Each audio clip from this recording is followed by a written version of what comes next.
வளரி ஓர் எரி ஆயுதம். நின்ற இடத்தில் இருந்து பகைவரை வீழ்த்த பயன்பட்ட வாளானது தொலைவில் இருக்கும் பகைவனை தாக்க வேண்டிய நிலை வந்தபோது காற்றில் மேலெழும்பி பறக்கும் வடிவத்துக்கு மாறியது. நேரான வாள் பிறை நிலவாக வளைந்தது. ஒரு புறம் கனமாகவும் மற்றொரு புறம் லேசாகவும் மரம் அல்லது இரும்பினால் செய்யப்பட்ட ஒப்பற்ற எரி ஆயுதமாக மாறியது.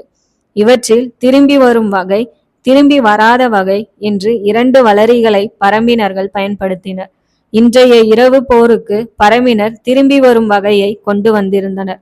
சேர விற்படை வீரர்கள் நாணில் அம்புகளை பொருத்தி குறிப்பார்க்கும் போதே அரைவட்டமாய் காற்றை கிழித்து கொண்டு பறந்து சென்ற வளரிகள் சேர வீரர்களின் கழுத்திலும் உடலிலும் அதிவேகமாக பாய்ந்திறங்கின.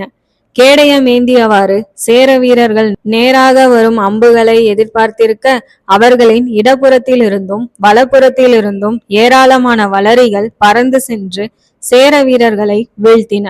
பறக்கும் பாம்புகளைப் போல எண்ணற்ற வளரிகள் காற்றின் சீறலுடன் பாய்ந்தன.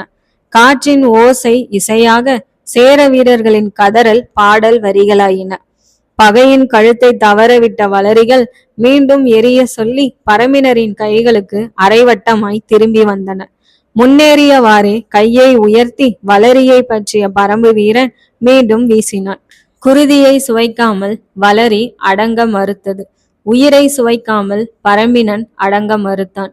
மாயன் மலையின் திசையிலிருந்து பரம்பு வீரர்கள் சமவெளியில் இருந்த சேர வீரர்களின் மேல் தொலையிலக்கு அம்புகளினால் தாக்க சேரப்படையினர் பதில் அம்புகளால் காடுகளை நிறைத்தனர்.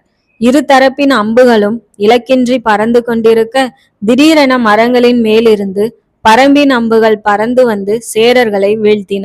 பரம்பினர் மரங்களின் மேலிருந்து அம்பெய்கிறார்கள் என தெரிந்தவுடன் ராசசிம்மன் தனது படை வீரர்களை மேலும் பின்னால் நகரம் உத்தரவிட்டான். பரம்பினர் மரங்களின் மேலிருந்து அம்பெய்கிறார்கள் என தெரிந்தவுடன் ராசசிம்மன் தனது படை வீரர்களை மேலும் பின்னால் நகர உத்தரவிட்டான்.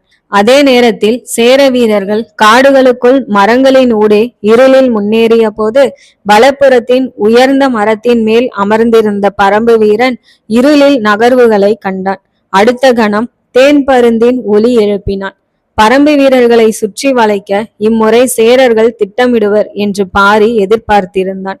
எனவே உயர்ந்த மரங்களின் மேல் வீரர்களை இருத்தி சுற்றிலும் கண்காணிக்க செய்திருந்தான். தேன் பருந்தின் குரல் ஒலி எனக்கு கேட்டதும் சீழ்கை ஒளியை எழுப்பி பரம்பு வீரர்களை எச்சரிக்கை செய்தான்.